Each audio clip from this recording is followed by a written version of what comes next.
Hi guys, Alan Forrest Smith from Orange Beetle, of course, established 1998. Been doing this for a long, long time. If my website's new to you, if my work is new to you, check out as much as you can. You'll find a lot of useful stuff in there. So what I wanted to speak about tonight is something I've been doing in my consultancy business for a long, long time. And I gave it the name the 5X Plus Pillars of my business extreme methodology. And really, they're always designed to do the same thing: to fix, transform, build, and grow a real business, or any business, new business, established business, any kind of business. This is the kind of stuff I do all the time with my own clients, I should say. So I'm just going to really chat this one through rather than overly stick to my notes.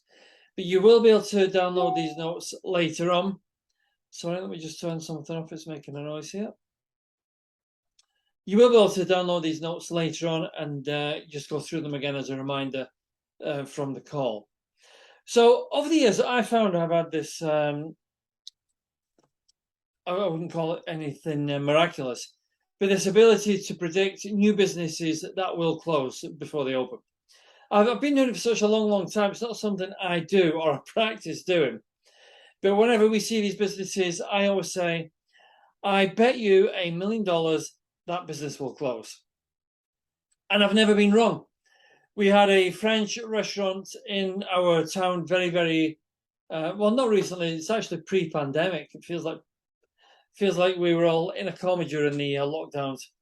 But pre-pandemic, this French restaurant was quite well known in the village, in the town, for the simple reason they had spent £2.4 million refitting this restaurant. And their wages bill alone every year was around £1 million. I know this because I read the big interview with them. It was in the FT and it was also in the local press, etc., etc., etc. When that place opened, I said to my wife, that French restaurant will close. And actually, almost to the day after one single year, they closed. And there was a reason for that. We have a coffee shop that's just opened around our town very recently. Now, in our town, we have literally dozens upon dozens of really good quality coffee shops. One or two are average, but most of them are very, very good. And of course, we have the brands like Starbucks, Nero's, Costa, and all that stuff. When they announced that they were turning this closed shop, which used to be a dry cleaners, into a coffee shop, as soon as I saw them doing this and the length of time it took them to do it, I said to my wife, that shop will close. And also we have a local grocer who opened up in the town very, very recently. And of course, I have the same prediction for that. And actually, they've just closed. And it's not just offline because, obviously we see these things offline. I've seen it so many times online also. For instance, you may know I work with a lot of copywriters, new copywriters and established copywriters, and help businesses to write their or perfect or critique their copy also. The amount of times I've seen copywriters working away, and you just know they're going to fail. You just know what they're doing is not going to be good enough to sustain that business within the marketplace. It's just not going to happen. And again, we're going to go into the 5 things afterwards to explain why. I've seen it with other things like drop shippers. I've seen it with people like affiliates. And I've seen it with people with regular online businesses who just build a website and they think that's going to be enough to break into the marketplace. In fact, I've just seen a website just very, very recently, and they were only using social media. And I met these guys because in the film company I also have, one of my camera guys, he was doing some work for them also. And all the conversation was about was money, money, money, money, money. Which, of course, there's nothing wrong with that because we're all in business to make money. So it's not difficult to understand or to see why these businesses fail. And what I'm going to do is I'm going to go through a few things now, and I will relate this to my own businesses. And at the same time, I will relate this to your business or your potential business or your existing business also. And actually, I've done this with businesses who are 10, 15. I did it with a business who is 35-year-old. And I did it with one business who was over 60 years old. The business passed through the family. And we still went back to these 5 basic points.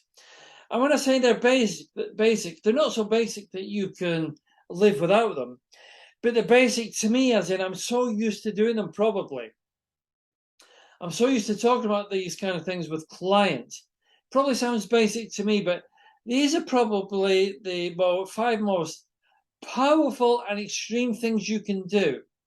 And these are truly pillars of any business you're involved with. So when I began Orange Beetle, obviously I started studying, looking into copywriting, read about copywriters and consultants and so on. And I would read people like David Ogilvy. I would read people like Jay Abraham, and just literally 1 or 2 other guys. And then I started to associate with other copywriters online. Now, in these days, this was late 90s, early 2000s. You have to remember there wasn't a lot of copywriters, but a copywriter called Michael Fortin had a website called the Copywriters Board. And I found this copywriters board quite easily, to be honest. And I subscribed to this copywriters board. And I suddenly realized, oh my God, there's tons of these guys who call themselves copywriters. They're literally, I mean, when I say tons, I mean thousands. He had thousands on his board. I think in the end, he had about 50,000 copywriters subscribed to this board. So it was huge. So I did the same. I subscribed to this board. And I sat in the back and I listened to these guys all fight and tear each other's flesh and decry each other and pull each other down because, of course, they claimed or proclaimed to be the world's greatest copywriters. So I thought to myself, well, if I'm going to be a copywriter stroke consultant, in fact, I've always been more a consultant than a copywriter. But if I'm going to be working within this business arena, I would have to have a vision. And that vision would have to be supported with a mission, or these days they call it a mission statement. So I had to think to myself, that this is the first one, what would my vision be? So when you think about what's your vision, when I work with a client these days, the first thing I say to them is, do you have a vision for this business? And they usually say, no, we just want to do well. So I try to get them to work on a vision for their business 12 months from now. And we do a simple future forecasting exercise where they have to look at their business 12 months from now. And this gives them a vision for their business. The same with Orange Beetle, I had to have a vision for the business, which was, what am I going to be? What are my challenges within this business? Obviously, I was faced with challenges, which is there's thousands of other copywriters. And as the internet grew and expanded, there became thousands upon thousands of more copywriters and consultants. So I had to ask myself, what is my challenge? Well, my challenge was standing out from the crowd. My challenge was message to market. My challenge would be position myself as something more unique. My challenge would be giving myself a stronger perceptive value within the audience that wanted a copywriter. In other words, I didn't want them to choose me as their copywriter. I wanted them to feel and to think they had to have me because nothing else would do the job. So my challenge was to stand out from the crowd. And this is part of the vision, the first pillar, the vision. So you really have to ask yourself, do you have a vision? And when I say a vision, I really am talking about doing it old school with a piece of paper and a pen and writing down the vision. If you don't have a vision for your business, you're literally flying blind and you're just hoping what's going to come in that week, that month, that year will be good enough. So what is the vision for your business? You know, we have this film company that we started during lockdown. Now, we've made 5 films now. And we're in the process of making film number 6 as I speak to you. So this year we started with a vision for this company. and the vision was to get a commissioned film for £150,000. That was the vision.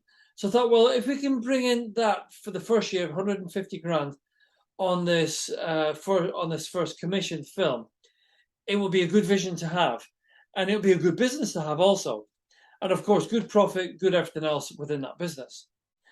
But actually, we ended up having an inquiry for far, far more, which is starting in November, than the 150 grand. Now, for me, that's always interesting, because if I hadn't had the vision in my head, in my energetic thinking, in my personal power, if I didn't have that vision, nothing probably would have happened in my experience. I'm sure nothing would have happened at all. So it's only because we have the vision to look into the future and to believe that we have that vision that we're able to face these challenges and also look for opportunities. So first of all, you have to find these, you have to create this vision which has challenges. But vision also has opportunities. So the opportunity for you and your business in Orange Beetle was, how can I be really the number one copywriter, the go-to copywriter for the guys who wanted serious results in their business? How could I be that guy that they had to have and nothing else would do? Because the opportunity was, what I was seeing was that people wanted somebody at that level that probably wouldn't fail them. Of course, some copy does fail. That's the nature of that business. But they wanted to reduce their risk to almost zero, and they're willing to pay a premium just for the sake of reducing their risk. So the opportunity was there. And also the opportunity for Orange Beetle was, if those kind of clients are there, which they were, those type of clients are premium clients, which also means premium prices. And of course, as a copywriter, as a consultant, I've always been able to demand premium prices, premium rates for writing a piece of copy, where some copywriters will charge, say, £3,000 for a sales letter. I can happily charge anything from 25 to 50 and more for a sales letter. So the opportunity was there. The opportunities are always there for any business, but you have to look for the opportunity. For example, I know somebody listening to this call does supplements. So there's an opportunity into the supplement industry for men over 50 like myself, because I buy a lot of supplements, to create supplements that are designed and packaged just for men over 50 that go to the gym, who are obviously going to start getting some bodily failings or bodily weakenings at some point. And rather than going to, say, the health food store Holland and Barrett in the UK, rather than going to the health food store and digging and searching for every single nutritional product, supplemental product, is it possible that somebody could harness this opportunity and put that package for what somebody who's over 50, who goes to the gym, who wants to look after themselves, eats clean, blah, blah, blah, can just buy off the shelf? So there's an opportunity. And as an opportunity like that, rather than sell to the whole audience, within that opportunity, you also have a premium price. But this has to be built into the vision. What is the vision for this company? Like I said, with my film company, the vision was, for year one, we wanted to take at least 150 grand for year one for this really very, very small full production film company. And we've managed to get that nailed. That begins in November.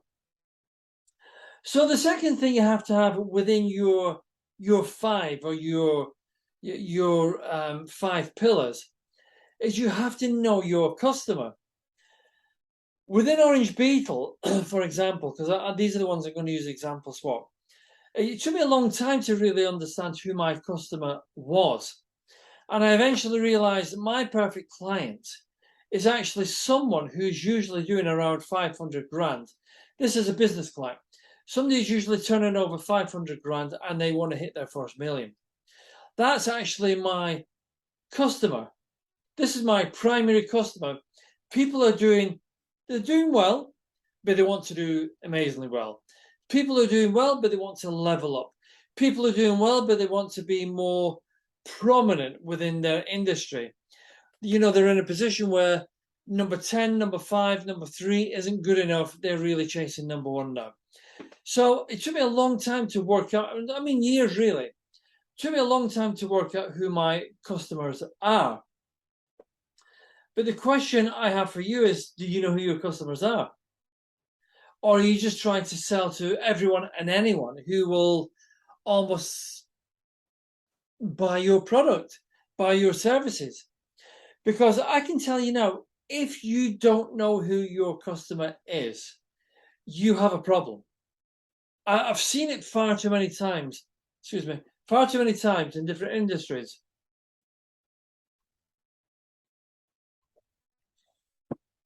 where businesses don't know who their customer are. And interesting, they will say to me, well, anyone who wants to use our services, anyone who wants to buy a product.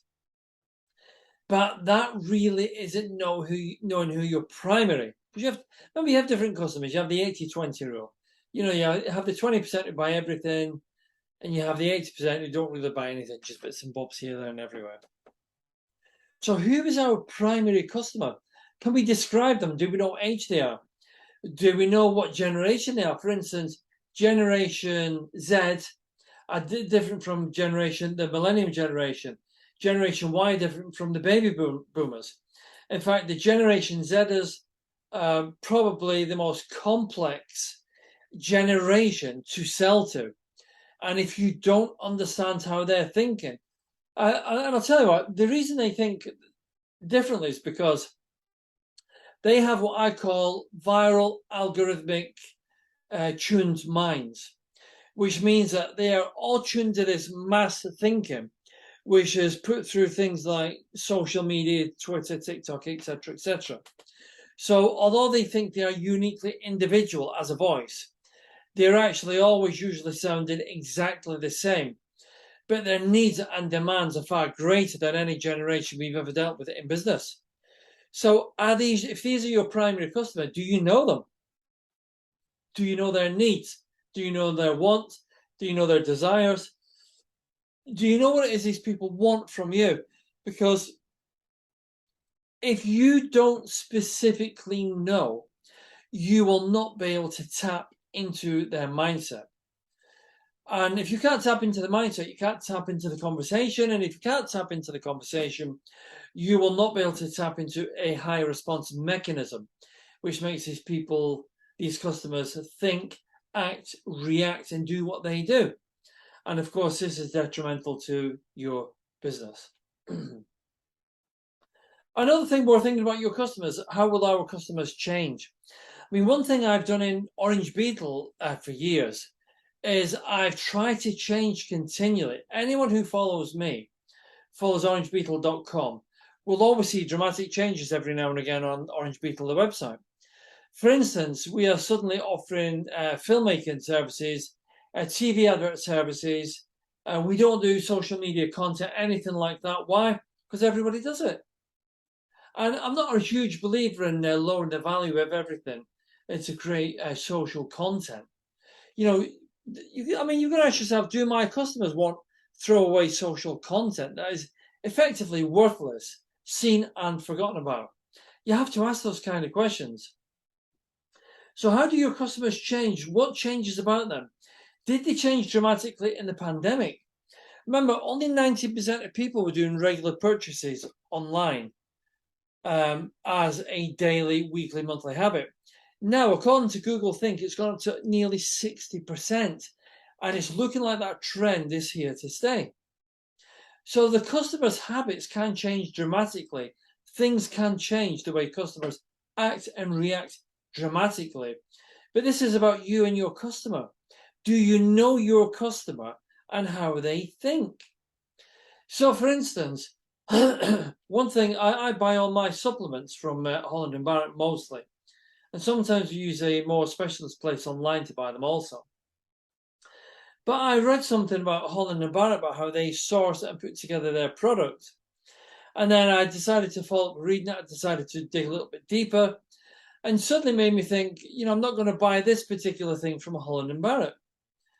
So really, just one quick one, a vitamin D from Holland and Barrett will contain 25, I forgot what it's called now, IPU or something.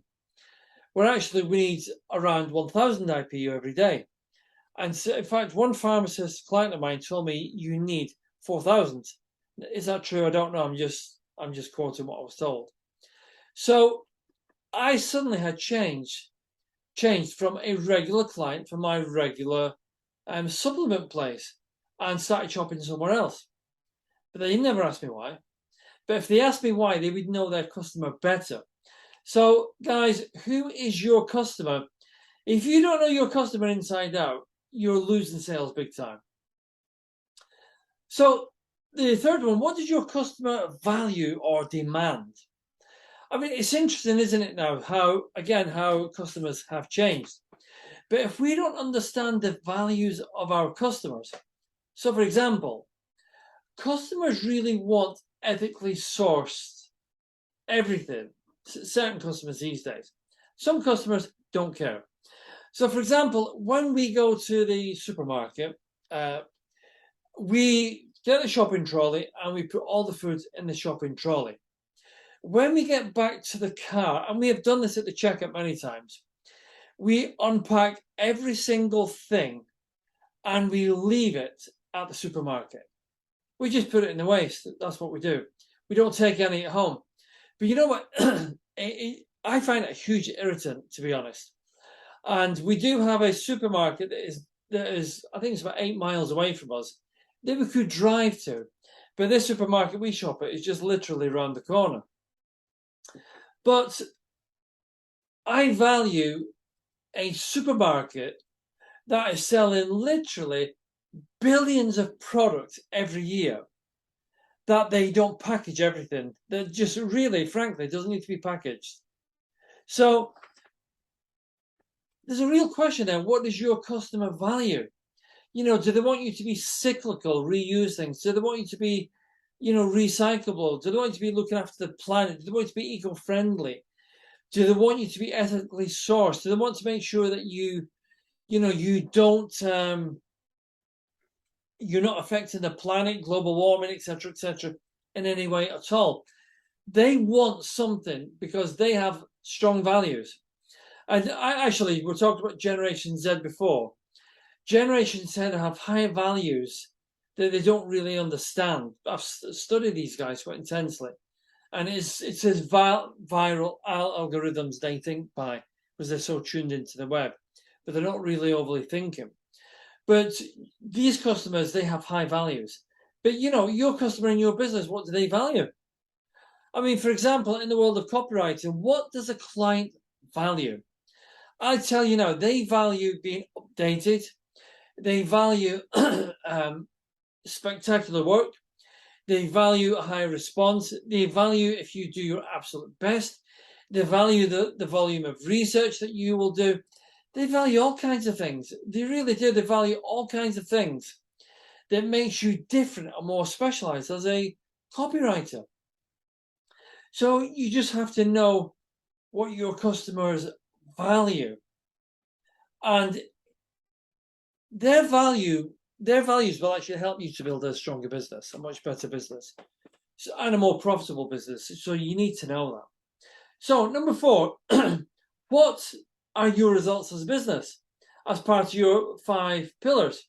So when I work with mentor clients and we do some planning, we do some we build a vision for the business 12 months from now.